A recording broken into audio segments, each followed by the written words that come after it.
Pushpa film देखे हैं जहां जंगल में ट्रक को पुलिस से बचाते बचाते चंदन की लकड़ी का साम्राज्य खड़ा कर दिया था। चलिए वो तो बस एक फिल्म थी, लेकिन धुरकी में वही सीन रियल लाइफ में दिखा देते हैं आपको। कन्हर नदी के बालचौरा और झबरी कहुआ घाट पर बालू माफिया दिन दहाड़े दिन के उजाले में उतर चुके हैं। पोकलेन मशीनें गरज रही हैं, ट्रैक्टर दौड़ रहे हैं, नदी का सीना छल्ली हो रहा है और प्रशासन बस देख रहा है। जैसे पुष्पा बोलता था झुकेगा नहीं, वैसे यहाँ के माफिया कह रहे हैं रुकेगा नहीं। वन भूमि पर बनाया गया है अवैध रोड। मेन रोड से सीधे नदी तक जाने के लिए माफियाओं ने वन भूमि पर बाकायदा सड़क ही बना दी है। हर ट्रैक्टर से 100 रुपए टैक्स वसूला जाता है। इस रास्ते पर तैनात लोगों का काम सुन लीजिए। देखना यही है कि प्रशासन की गाड़ी तो नहीं आ रही। छापेमारी की भनक मिलते ही रूट बदल दो। पूरा सिस्टम पुष्पा स्टाइल में चलता है। विरोध की आवाज दबा दी जाती है। ग्रामीण बताते हैं जो विरोध करे उसे फर्जी केस में फंसा दो।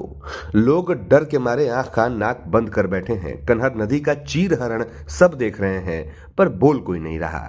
माफिया पुलिस से भिड़ने लगे हैं। मई महीने के लिब्रा घाट पर छत्तीसगढ़ पुलिस के एक जवान को कुचलकर मार दिया गया था। यह वही कहानी है जो फिल्म में थी, बस फर्क इतना है यहाँ खून असली था, कैमरा नहीं चल रहा था। टास्क फोर्स बनी तो है पर माफिया बेलगाम है। बालू खनन रोकने के लिए बनी टास्क फोर्स खुद गुंडों के सामने चुप बैठी है। दिन में उत्खनन, रात में ढुलाई, हर रात होता है करोड़ों का खेल भाई। तेज रफ्तार ट्रिप की होड़ में कभी कभी बड़ा हादसा भी हो सकता है। प्रशासन का बयान सुन लीजिए। कन्हर नदी से अवैध बालू उत्खनन की सूचना मिली है।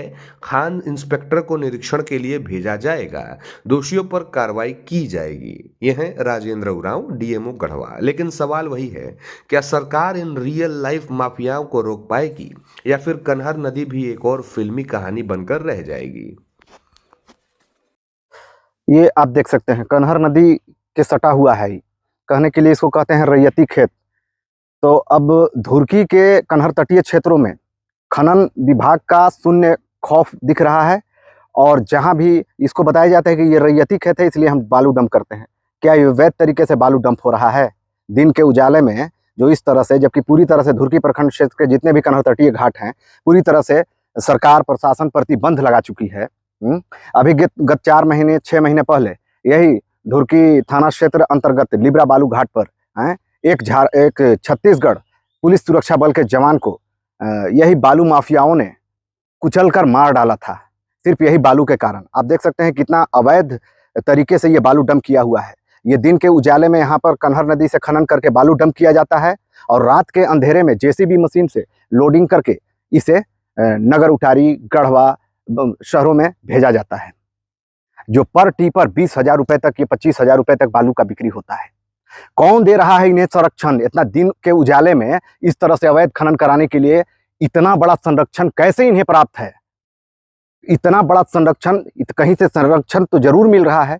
इतना बड़ा साहस करने के लिए, गोरख धंधा, काला बाजार का इतना बड़ा दुस्साहस, कहीं ना कहीं से इन्हें तो जरूर संरक्षण मिल रहा है। कौन संरक्षण दे रहे हैं?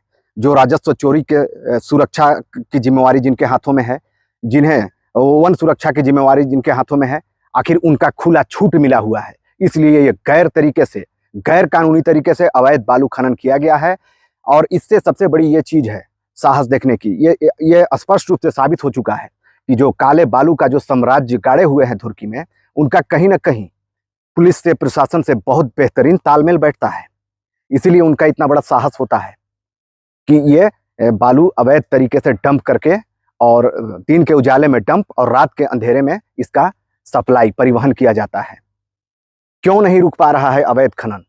और जब सरकार, जब इतने बड़े पैमाने पर जब खनन हो रहा है तो क्यों नहीं खनन विभाग इस क्षेत्र में घाटों का डाक करवा देती है, घाटों की नीलामी करवा देती है?